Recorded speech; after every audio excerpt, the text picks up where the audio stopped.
तीन और इस तरह के वाक़यात सामने आए और वो तीनों के तीनों इस वक़्त आपके सामने न्यूज़ के ऊपर फ्लैश हो रहे होंगे। मतलब एक एक शख़्स ने उस पूरे कैंप को, उस पूरी तहरीक को, उस पूरे लॉन्ग मार्च को कैश करने की कोशिश की। दूसरा मिसिंग पर्सन जिसके बारे में ये बात करते हैं, वो किसी न किसी टेररिस्ट एक्टिविटी के अंदर या तो मशगूल होता है। अगर आप अपना केस स्ट्रॉन्ग करना चाहते हैं और वो एक्चुअल लोग जो कि वाक़ई ही मिसिंग हैं या एनफोर्सली डिसअपीयर्ड हैं,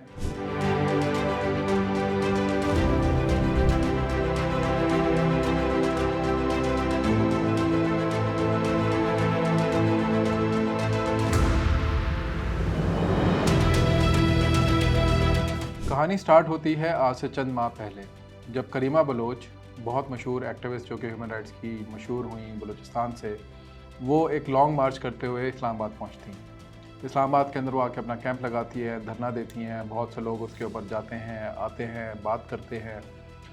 लोग उसके बारे में मसलसल एक अपनी अपनी तबाह आजमाई करते हैं, एनालिसिस देते हैं कि पाकिस्तान की जो रियासत है वो शायद बलूचिस्तान के साथ और बलोच लोगों के साथ कुछ इस किस्म का रवैया रवा रखे हुए है जो कि वहाँ के लोगों के लिए बिल्कुल भी मुनासिब नहीं है। और उसी के तनाजुर के अंदर करीमा बलोच जब ये कज़िया उठाती हैं, ये इशू उठाती हैं कि वहाँ पर जो नौजवान हैं, जो बच्चे हैं, बूढ़े हैं, वो महफूज नहीं है, बल्कि उनको लॉ इन्फोर्समेंट एजेंसीज़ जो हैं वो गायब कर रही हैं और गायब करने के बाद उनको कहीं ना कहीं मार के डंप कर देती हैं, फेंक देती हैं। तो इस चीज़ के ऊपर ज़ाहिर है लामहला ह्यूमन राइट्स के बहुत सारे लोगों ने अपने अपने जो कंसर्न्स हैं वो उठाएं। और उसके बाद फिर उसी करीमा बलोच को आहिस्ता आहिस्ता रीजनल और फिर इंटरनेशनल मीडिया ने भी हीरो बना के पेश करना शुरू किया। ये कोई पहला केस ऐसा नहीं था पाकिस्तान के अंदर, इससे पहले मंजूर पश्तीन भी इसी किस्म के मामलात के ऊपर बहुत सारी फेम गैदर कर चुके हैं और इन्हीं मामलात को लेकर वो फिर आजकल मंजर आम से भी गायब हैं। जब ये करीमा बलोच का मसला चल रहा था तो मैंने एक वीडियो रिकॉर्ड की थी, उसका लिंक आपको डिस्क्रिप्शन में मिल जाएगा, बल्कि शायद इस वीडियो के ऊपर भी आ जाए। और आप देखेंगे कि मैंने भी उस वक्त यही बात की थी कि करीमा बलोच के जहाँ बहुत सारे मसाइल के अंदर एक मसला ये है कि उनके इश्यूज़ जो हैं वो ठीक हैं कि नहीं, उस पर बात की जा सकती है, लेकिन जेन्युइन कंसर्न्स को एड्रेस करना चाहिए बलूचिस्तान के, और रियासत को अपनी जो जिम्मेदारी है उससे नज़रें चुराने के बजाय ओहदा बरा होने की कोशिश करनी चाहिए। लेकिन हम ये देखते हैं कि उसी कैंप के अंदर फिर बड़े बड़े लोग जो पाकिस्तान के, जैसे मुशाहिद हुसैन साहब जैसे लोग, मुश्ताक साहब जो सेनेटर मुश्ताक साहब, उन जैसे हजरात, और भी बहुत सारे ह्यूमन राइट एक्टिविस्ट, मीडिया के लोग, शेर अफजल मरवत जो कि PTI के हैं वो वहाँ पे पहुँचे। इसी तरीके से इमरान रियाज खान साहब जो हैं वो जाके उनसे माफ़िया मांग रहे। मतलब एक एक शख्स ने उस पूरे कैंप को, उस पूरी तहरीक को, उस पूरे लॉन्ग मार्च को कैश करने की कोशिश की और क्लेम उसके अंदर ये था, उसमें बहुत सारी ख़वातीन बैठी हुई थी, तस्वीरें उठा के कि ये हमारे भाई बेटे बच्चे हैं जिनको पाकिस्तान की लॉ इन्फोर्समेंट एजेंसीज़ ने गायब कर दिया है, इन्फोर्स्ड डिसअपीयर कर दिया है, मिसिंग पर्सन है ये, तो इनको बाजियाब कराया जाए। और लामहला कोई भी हसास दिल जो है वो इसके ऊपर आवाज़ उठाए बगैर नहीं रह सकता। लेकिन हकीकत क्या हुई, क्या निकली उसके बाद? हुआ ये कि अभी कुछ ऐसी खबरें आना शुरू हुई पिछले चंद माह के अंदर, जब पाकिस्तान की लॉ इन्फोर्समेंट एजेंसीज़ ने कुछ ऐसे अटैक्स जब उनको रिपेल किया और उसके अंदर दहशतगर्द मारे गए, तो उन तस्वीरों में से जो तस्वीरें सामने नज़र आई, उन कैंप्स के अंदर कुछ नौजवान उस अटैक के अंदर मुलव्विस पाए गए और मारे गए। और ना सिर्फ ये है कि ये वो चीज़ है जिसको वहाँ के लोगों ने एक्सेप्ट किया, बल्कि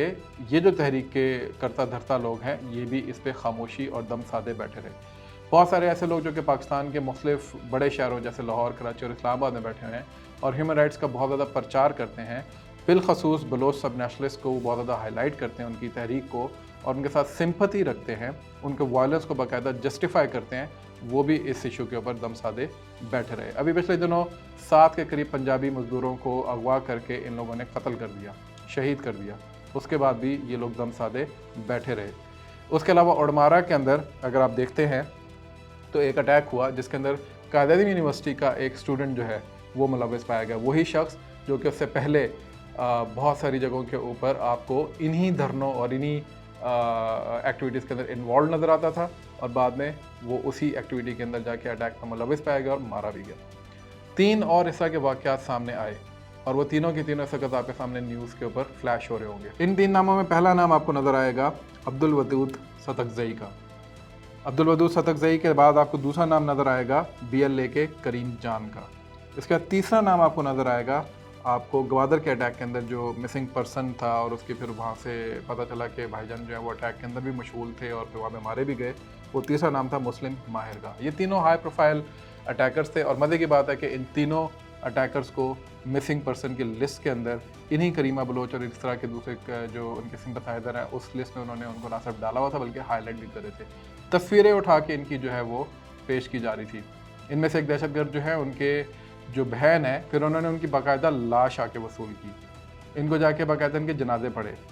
तो बहुत सारी जगहों के ऊपर बलूचिस्तान के जो लोग बलूचिस्तान के हालात से वाकिफ़ हैं वो जानते हैं कि जहाँ पर रियासत की यहाँ पर कुछ कमी और कोताही है, जहाँ पर रियासत ने अच्छे तरीके से डिलीवर नहीं किया, या रियासती जो अहलकार हैं जिसके अंदर पॉलिटिशियन से लेके हर दूसरा ब्यूरोक्रेटिक या मिलिट्री इस्टेब्लिशमेंट के लोग नज़र आते हैं, उन्होंने शायद उस तरीके से बलूचिस्तान के ऊपर मेहनत ना की हो। लेकिन इसका हरगिज़ मतलब नहीं है कि जो लोग इस मिसिंग पर्सन के इशू को उठा के, इन्फोर्स्ड डिसअपीयरेंसेस के इशू को उठा के आगे बढ़ते हैं और उसके बाद फिर उसको एक्सप्लॉइट करते हैं, उसकी बुनियाद के ऊपर लोगों को रिक्रूट करते हैं और फिर वायलेंट एक्टिविटीज़ की तरफ उनको डाइवर्ट करते हैं, वो भी कोई अच्छा काम नहीं कर रहे। इस तरह की बहुत सारी एग्जाम्पल्स हैं, मैंने सिर्फ आपके सामने 3 नाम रखे हैं। अगर आप थोड़ा सा डाटा डिग आउट करें, थोड़ी सी रिसर्च करें, आजकल तो सोशल मीडिया के ऊपर हर दूसरे दिन ये चीज़ें एक्सपोज हो जाती हैं, तो आपको हैरानगी होगी कि हर दूसरा मिसिंग पर्सन जिसके बारे में ये बात करते हैं वो किसी न किसी टेररिस्ट एक्टिविटी के अंदर या तो मशगूल होता है, या कहीं से पहाड़ों से बरामद होता है और सरेंडर करता आके, या वो किसी हमसाया मुल्क के अंदर जाके बैठ के पनाह ली होती है और वहाँ से फिर अपनी वीडियोज़ रिलीज़ करता है। बात करने का मकसद सिर्फ और सिर्फ ये था कि जहाँ हम बलूचिस्तान के इश्यूज़ को हाईलाइट करना चाहते हैं, जहाँ उसके एक्चुअल ग्रीवेंसेस को डिलीवर करना चाहते हैं, जहाँ हम अकाबरीन की, अपने पॉलिसी मेकर्स की, अपनी इस्टेब्लिशमेंट की तवज्जो बलूचिस्तान के असल मसाइल की तरफ लेकर आना चाहते हैं, वहाँ इस तरह के जो अवामिल हैं, इस तरह के जो अनासिर हैं, जब वो लोगों को, मासूम लोगों को, पंजाबियों को उतार के कत्ल करेंगे, जब वो लॉ इन्फोर्समेंट एजेंसीज़ के ऊपर अटैक करेंगे, जब वो किसी और से पैसे लेके पाकिस्तान के अंदर कैओस बर्पा करने की कोशिश करेंगे, जब वो कभी जापानीज़ के ऊपर और कभी चाइनीज़ के ऊपर अटैक करेंगे और फिर क्लेम करेंगे कि लॉ इन्फोर्समेंट एजेंसीज़ उनके लोगों को मिसिंग करती है, तो हमारे पास भी फिर ज़्यादा कहने को कुछ रह नहीं जाता। अगर आप अपना केस स्ट्रॉन्ग करना चाहते हैं और वो एक्चुअल लोग जो कि वाकई ही मिसिंग हैं या इन्फोर्सली डिसअपीयर्ड हैं, उनके बारे में हम सब मिलकर आवाज़ उठाएं, तो कोशिश करें कि ऐसे अनासिर से अपने आप को दूर करें ताकि रियासत ऐसे अनासिर से ख़ुद निपट सके और जो एक्चुअल लोग हैं जिनके साथ कोई मसला नहीं है उनको रियासत फिर जो है वो रिलीज़ कर सके। आज के लिए इतना ही, इंशाअल्लाह ताला मिलते हैं बहुत जल्द एक नई वीडियो के साथ। अपना ख्याल रखिएगा। अस्सलाम वालेकुम।